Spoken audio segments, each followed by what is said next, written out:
প্রিয় দর্শক শ্রোতাবৃন্দ, আসসালামু আলাইকুম। আশা করছি সকলে ভালো আছেন। স্টক ট্রেড সিক্রেট চ্যানেলের পক্ষ থেকে আপনাদের স্বাগত জানাই। মার্কেট পজিটিভ হওয়ার ইঙ্গিত দিয়েছে, তো কতটুকু পজিটিভ হতে পারে বা এখান থেকে নিচে নামবে কি নামবে না সেই বিষয় নিয়ে আলোচনা করব এবং দুইটা স্টক নিয়ে আজকে আলোচনা করব যেগুলি আজকে টপ গেইনারের মধ্যে ছিল এবং সেই স্টক দুটি অনেক বেশি পজিটিভ হয়েছিল এবং অনেক বেশি কারেকশনের পরে আবার আজকে পজিটিভ হয়েছে এবং পজিটিভ হওয়ার ইঙ্গিত দিয়েছে। তাহলে এই স্টক দুটিতে যারা অনেক উপরে কিনেছিলেন চাইলে এভারেজ করতে পারবেন, যদি কেউ চান নতুন এন্ট্রি নিতে তবুও নিতে পারবেন। তাহলে ভিডিওটা দেখতে হবে, আর যদি ভিডিওটা ভালো লাগে তাহলে চ্যানেলটা সাবস্ক্রাইব করতে পারেন। আমি সূচক নিয়ে প্রথমে একটু কথা বলতে চাই। এখানে আমি তিনটা অ্যারো দিয়ে দেখাতে চেয়েছি যে এক বছরের মধ্যে আজকে যে লেনদেন হয়েছে, আজকে 584 কোটি টাকা লেনদেন হয়েছে। এরকম লেনদেন আর দুইবার হয়েছিল, একটা হচ্ছে 25শে ফেব্রুয়ারি আর একটা হচ্ছে 19শে ফেব্রুয়ারি। 19শে ফেব্রুয়ারি এই বড় ভলিউমে লেনদেন হওয়ার পরে কিন্তু 2 দিন কারেকশনের পরে সূচক একটা 4 দিনের একটা পজিটিভ মুভমেন্ট দেখিয়েছিল, পজিটিভ টার্ন আমরা দেখেছিলাম। তারপরে 25 তারিখে যখন অনেক বড় ভলিউম হলো, এই 26 তারিখ থেকেই কিন্তু সূচক নেগেটিভ হলো। আমি আমার ভিডিওতে, গতকালের আগের ভিডিওতেই আমি বলেছি, সেখান থেকে আপনারা দেখবেন যে সূচক মূলত নেগেটিভ হয়েছে এই 26শে ফেব্রুয়ারির থেকেই এবং সেখান থেকেই সূচকের নেগেটিভনেস আমরা দেখছি। এবং গতকাল অর্থাৎ 4 মে সূচক পজিটিভ হয়েছিল এবং আজকে সেটা কনফার্ম করেছে। আমি একটা শিক্ষামূলক ভিডিও দিয়েছিলাম কয়েকদিন আগে আমার চ্যানেলে, সেখানে সূচক কিভাবে পজিটিভ হতে পারে বা কিরকম হলে পজিটিভ হবে এটা আমরা ধরবো, সেইখানে যে ধরনের আলোচনা করেছিলাম এইখানে সেই ধরনের প্যাটার্নই ক্রিয়েট করেছে, অর্থাৎ বুলিশ এনগালফিং প্যাটার্ন, তারপরে একটা গ্রিন ক্যান্ডেল করে সূচক পজিটিভ হওয়ার ইঙ্গিত দিল। তার মানে এখান থেকে কি নেগেটিভ হবে না? এখান থেকেও কিন্তু সূচক নেগেটিভ হতে পারে। তবে তার আগে আমি একটা নিউজ দেখে আসি। এখানে দেখেন যে মাকসুদবিহীন পুঁজিবাজারে বছরের দ্বিতীয় সর্বোচ্চ লেনদেন। দ্বিতীয় সর্বোচ্চ বলছে, আমি যেটা ওখানে বললাম সেটাই এখানে বলা আছে। এই যে এই জায়গাটা দেখেন যে আজ ডিএসইসি তে 584 কোটি 2 লক্ষ টাকার শেয়ার বা ইউনিট লেনদেন হয়েছে। এর আগে 25শে ফেব্রুয়ারি সর্বোচ্চ লেনদেন হয়েছিল 607 কোটি 20 লাখ টাকা। তাহলে শিরোনাম করেছে মাকসুদবিহীন পুঁজিবাজারে বছরের দ্বিতীয় সর্বোচ্চ লেনদেন। তাহলে এই মাকসুদ না থাকার কারণেই কি সূচকের উত্থান হলো, নাকি এমনি সূচক একটা বটম লেভেল খুঁজছিল, বটম পেয়ে গেল, বা সূচক নেগেটিভ হতে হতে এমন একটা পর্যায়ে এসেছিল সেখান থেকে আসলে পজিটিভ হওয়া ছাড়া আর উপায় ছিল না? কোনটা আসলে ঠিক? এই বিষয়গুলি আজকে আমি আলোচনায় তুলে ধরার একটু চেষ্টা করব। তবে যেহেতু বিএসইসির চেয়ারম্যানের উপরে বিনিয়োগকারীদের আস্থা নাই এবং আইসিবির যিনি চেয়ারম্যান তার উপরেও বিনিয়োগকারীদের আস্থা নাই, তাহলে সেটা রিউমারই হোক অথবা সত্যই হোক, তবে সত্য সেটা এখনো পাওয়া যায়নি। কারণ কোনো সরকারি কর্মকর্তাকে যদি স্যাক করা হয় বা পদত্যাগ করানো হয় তাহলে একটা প্রজ্ঞাপনের মাধ্যমে সেটা আসে। আমরা এরকম কোনো প্রজ্ঞাপন যেহেতু দেখিনি, তাহলে এই নিউজটা এখনো রিউমার হিসাবেই মার্কেটে আছে বা এটাই ধরে নিব। তিনি আমেরিকা গেছেন, সেখান থেকে কবে ফিরবেন জানি না। তিনি 1 মাস 2 মাস আমেরিকায় থাকেন, আর এই 2 মাস মার্কেট পজিটিভ থাকুক। তো যাই হোক, যেহেতু বিনিয়োগকারীরা তার অপসারণ চাচ্ছে, এই বিষয়টা শেয়ার বাজারের যারা নীতি নির্ধারক আছেন তাদের নজরে নেওয়া দরকার এবং আমলে নেওয়া দরকার, এটা আমিও মনে করি। আর যেটা বলছিলাম যে সূচক যে পজিটিভ হলো, এটা কি আসলে একটা বটম লেভেলে এসেছিল, এখান থেকে পজিটিভ হওয়া ছাড়া উপায় ছিল না? সেটা যদি দেখি তাহলে আরএসআই কি বলে দেখেন যে যেখান থেকে পজিটিভ হলো, অর্থাৎ এই যে 16.53, এইখান থেকে মার্কেট পজিটিভ হওয়ার ইঙ্গিত দিয়েছিল, দিয়ে আবার নেগেটিভ হয়ে পরে আবার পজিটিভ হলো। তাহলে এই জায়গায় এর আগে কবে এসেছিল? এই 2024 সালের মার্চ মাসে এসেছিল, তারপরে পজিটিভ হয়েছিল। তারপরে আসলো আবার কবে? 2025 সালের এপ্রিলে। তাহলে পুরো 1 বছরেরও বেশি সময়ের পরে এই আরএসআই 17 বা তার আশেপাশে বা 16তে এসে আবার পজিটিভ হলো। তাহলে তাল গাছে কাক বসার সাথে যেরকম তাল পড়ার কোনো সম্পর্ক থাকে না, তবুও কাকতালীয় একটা যুক্তি মানুষ দেখায়, যে কাকতালীয় সম্পর্ক একটা দেখায়। এই বিষয়টা আমি এভাবেই ব্যাখ্যা করব যে আসলে এই চেয়ারম্যানের পদত্যাগ হোক আমি চাই, কিন্তু চেয়ারম্যান যদি পদত্যাগ নাও করতো তাও সূচক এখান থেকে পজিটিভ হতো। এখন আগামীকালই যদি মাকসুদ সাহেব চলে আসে তাহলে কি সূচক নেগেটিভ হয়ে যাবে? নেগেটিভ হওয়া উচিত না, আমি মনে করি যে নেগেটিভ হবে না। কারণ আজকে যে ক্যাশ ইনজেকশন ইনজেক্ট হয়েছে এইটাকে বের করতে হলে অন্তত আরো 2 দিন মার্কেট পজিটিভ থাকতে হবে, তারপরে মার্কেট নেগেটিভ হবে বা হতে পারে। তাহলে সূচক কয়েকদিন পজিটিভ থাকবে এই বিষয়টাতেই আমি জোর দিচ্ছি, তবে কতদিন পজিটিভ থাকবে সেটা একটা দেখার বিষয়। এইখানে যেটা আমি বলছিলাম, এই 3টে অ্যারো দিয়ে যেটা দেখাতে চেয়েছি, এই 3টা অ্যারো দেওয়ার আমার আরো একটা কারণ আছে, সেটা হচ্ছে 18 ফেব্রুয়ারি এবং 25শে ফেব্রুয়ারি যে জায়গায় অনেক বড় ভলিউম হয়েছিল সে সময় কিন্তু সূচক ছিল 5209 এবং ওই সময় মার্কেটের আরএসআই কোথায় ছিল আমরা একটু দেখি। আরএসআই মার্কেটের ছিল কিন্তু একবার ছিল 58-র দিকে আর একবার ছিল কিন্তু 70-এর দিকে। তাহলে 58 বা 70 সেখান থেকে আরএসআই নিচে আসার সম্ভাবনা থাকে এবং মার্কেট নেগেটিভ হওয়ার সম্ভাবনা থাকে যে জায়গায় বড় ভলিউম হয়েছিল, অর্থাৎ এই 25শে ফেব্রুয়ারি এবং 18 ফেব্রুয়ারি। আর আজকে যখন বড় ভলিউম হলো 584 কোটি, তখন আরএসআই কোথায় আমরা দেখি 30-র বেশি, 31-এর কম, আমরা ধরে নেই যে 30-তে আছে। তাহলে এইখান থেকে কি কমে যেতে পারে? আরো এখান থেকে কমতে পারে, একটু কমলে কমতে পারে, কিন্তু এখন যেখান থেকে মার্কেট পজিটিভ হলো অর্থাৎ 4910 বা 15 এই জায়গার নিচে যতদিন মার্কেট নিচে না নামছে ততদিন আর ভয়ের কোনো কারণ থাকছে না। এখানে এমএসিডিও যদি আমরা দেখি, এমএসিডির যে বেজ লাইন 0.0, এইটা খেয়াল করলে দেখেন যে এমএসিডির যে হিস্টোগ্রামগুলি এটা নেগেটিভিটি শেষ করে এটা পজিটিভ হবে, হয়তো আগামীকাল না হলেও পরের দিন এটা পজিটিভ হবে, উপরে একটা গ্রিন হিস্টোগ্রাম তৈরি করবে। যদি উপরে একটা গ্রিন হিস্টোগ্রাম তৈরি করতে পারে সেখানে মিনিমাম 2 দিন বা 3 দিন পজিটিভ থাকে মার্কেট, তাহলে এই দিকে 2 দিন পজিটিভ হয়ে গেছে, এখন আরো যদি 3 দিন পজিটিভ থাকে তাহলে 5 দিন মার্কেট পজিটিভ থাকা হচ্ছে। আর সেরকম যদি হয় তাহলে এইখানে এই গ্রিন রেখাটা এভাবে করে উপরের দিকে যাবে এবং রেড রেখাটা এভাবে নিচের দিকে আসবে। তাহলে দেখি যে পরবর্তী সময় মার্কেট কি ধরনের আচরণটা করে। তবে আমি মনে করি এখন মার্কেট যে প্যাটার্নটা এখানে ক্রিয়েট করেছে, গতদিন বুলিশ এনগালফিং প্যাটার্ন, আজকে সেটাকে কনফার্ম করেছে, তাহলে এখান থেকে সূচক পজিটিভ হওয়া উচিত।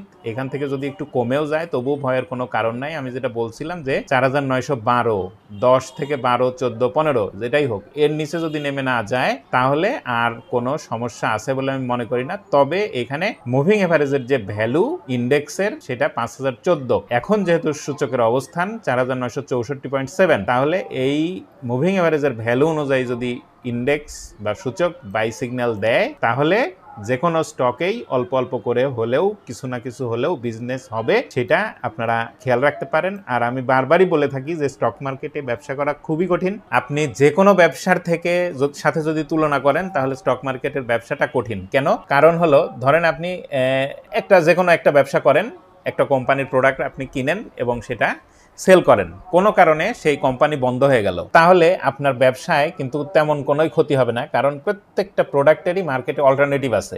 আপনি সেই প্রোডাক্টের অল্টারনেটিভ কিনবেন, আবার সেল দিবেন, আপনার লাভ হতে থাকবে। কিন্তু স্টক মার্কেটে যদি এ ধরনের কোনো ঘটনা ঘটে এবং সেই কোম্পানিতে যদি আপনার বিনিয়োগ থাকে তাহলে আপনার পুঁজি কোনোদিনই আপনি বের করতে পারবেন না। তাহলে স্টক মার্কেটে শুধু কিনলেন আর বেচলেন, লাভ হয়ে গেল, বিষয়টা কিন্তু এরকম না। তার মানে এটা অন্ধদের বিনিয়োগ করার জায়গা না, অন্ধদের এখানে এসে লাভ করার জায়গা না। এখানে কোনো মেন্টরের ভূমিকা সেখানে থাকে এবং মেন্টরের সহায়তা নিতে হবে। যারা বিশেষজ্ঞ তাদের কাছেও জেনে থাকবেন যে কারো সহায়তা ছাড়া স্টক মার্কেটে ব্যবসা করে লাভ করে বের হয়ে আসাটা খুবই কঠিন একটা ব্যাপার। এরকম হতে পারে আপনি কারো কাছ থেকে আইটেম নিয়েছেন, কিনেছেন, নিচে উপরে সেল করেছেন, লাভ হয়েছে, সেটা অন্য ব্যাপার। কিন্তু যদি বুঝে ব্যবসা করতে চান তাহলে আপনাকে কিছু জানতে হবে, ক্যান্ডেল পড়া, চার্ট পড়া, এই বিষয়গুলি আপনাকে অবশ্যই জানতে হবে। না জেনে যদি এখানে আসেন অন্ধের মতো, তাহলে অন্ধও পথে যখন হাঁটে তার হাতে কিন্তু একটা সাদা লাঠি থাকে। কেন থাকে? সেইটা দিয়ে সে শব্দ করতে করতে যায় এবং আশেপাশে কোনো মানুষ থাকলে সে যদি কোনো ভুল পথে যায় তাহলে তারা তাকে কিন্তু দেখায় দেয়, এরকমই পথে দেখা যায়। তাছাড়া কোনো একটা মানুষের সহায়তা নিয়ে চলে। তাহলে এখানে যারা এই চার্ট পড়া জানেন না বা মার্কেট সম্পর্কে জ্ঞান নাই, তারা অন্ধের মতোই এখানে বিনিয়োগ করেন, তিনি যত বড় শিক্ষিতই হন। তাহলে এখানে আমার যেটা পরামর্শ, সেটা এখন জানার অনেক প্ল্যাটফর্ম আছে, এখান থেকে জানবেন, অথবা কারো সহায়তা নিতে চাইলে নেবেন, নিয়ে মার্কেটে আসবেন এবং কিনবেন। যখন একটা স্টক পড়ে যেতে থাকে, অনেক বেশি পড়ে যায়, পড়ার পরে আর জায়গা থাকে না, সেরকম জায়গা, এবং সেল দিবেন। আপনার প্রফিট যে পর্যন্ত হলে মনে হয় যে আপনি স্যাটিসফাইড, সেই জায়গায় আপনি প্রফিট নেবেন। তবে প্রফিট আরো বেশি হবে ভেবে সেল না দিয়ে বসে থাকবেন না। যাই হোক, আমি দুইটা স্টক নিয়ে আলোচনা করতে চেয়েছি আজকে। টপ গেইনার থেকে আমার কাছে মনে হয়েছে, আমি অনেকগুলোই দেখেছি, তার মধ্যে এই স্টক দুটি আজকে আমার কাছে মনে হলো যে এটা এন্ট্রি নেওয়ার মতো অবস্থায় এখনো আছে। এটা হচ্ছে প্রোগ্রেসিভ লাইফ।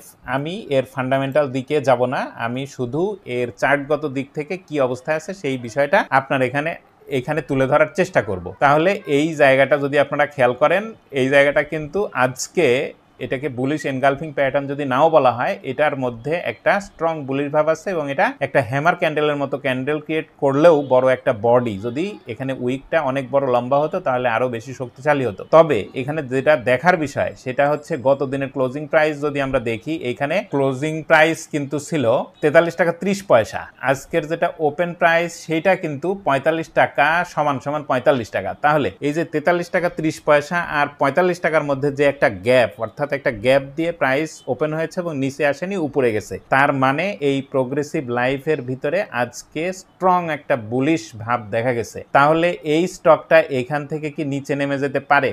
নিচে নেমে যেতে পারে, কারণ স্টক মার্কেটে অসম্ভব বলে কোনো কথা নাই। যদি অসম্ভব বলে কোনো কথা থাকতো, যতগুলি অ্যানালিস্ট মার্কেটে আছে, যারা ইউটিউবে যারা অ্যানালাইসিস দেয়, তারা প্রত্যেকেই লাভ করতো। অনেক লসে থাকে, এটা খোঁজ নিলে আপনারা জানবেন। কোনো কিছুই 100% কনফার্ম না, এ কারণেই যারা অনেক বেশি জানে তারাও লস করে, কিন্তু লসের মাত্রাটা কম হয়। তাহলে এইখানে যে ইঙ্গিতটা দিয়েছে এই প্রোগ্রেসিভ লাইফ, এই স্টকটা কিন্তু এখানে একটা কেনার মতো জায়গায় আছে। তবে এখানে যেটা খেয়াল করতে হবে, যেটা বললাম যে এটা কি কমতে পারে, হ্যাঁ কমতে পারে। তাহলে এইটা এই ক্যান্ডেলের নিচে, অর্থাৎ এই 43 টাকা 30 পয়সার নিচে যদি নেমে যায় তাহলে অবশ্যই স্টপ লস। তবে আরো বেশি সতর্কতার জন্য স্টপ লস উপরে সেট করতে চান তাহলে 43 টাকা 80 পয়সা, আজকের যে ক্যান্ডেলের নিচের যে উইক যে পর্যন্ত আজকের প্রাইস এসেছিল, সেইটা হবে স্টপ লস, অর্থাৎ 43 টাকা 80 পয়সা। এবং আগামীকাল যদি এটা পজিটিভ থাকে বা নেগেটিভ থাকে এবং 43 টাকা 80 পয়সার নিচে যতদিন না নামবে, এই স্টকটায় এন্ট্রি নিয়ে থাকা যাবে। যদি 43 টাকা 80 পয়সার নিচে নেমে যায় তাহলে অবশ্যই স্টপ লস নিতে হবে। যারা ট্রেডার তারা এইখানে 7 দিন 10 দিন 15 দিনের জন্য এন্ট্রি নিলে নিতে পারেন।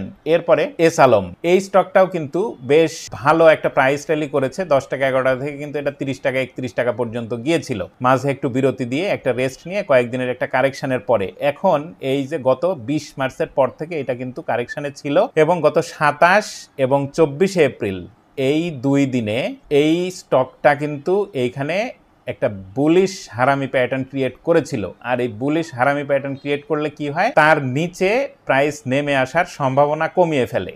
তাহলে 19 টাকা 10 পয়সা থেকে এটা পজিটিভ হয়ে বুলিশ হারামি প্যাটার্ন ক্রিয়েট করেছিল। এটা কত তারিখে? 27 এপ্রিল। তারপর থেকে কিন্তু এই স্টকটা তার নিচে নেমে যায়নি। যদি আপনারা খেয়াল করলে বা এর প্রাইস দেখলে দেখবেন, আমি প্রাইসে যাচ্ছি না, আমি ক্যান্ডেল দেখে বলছি।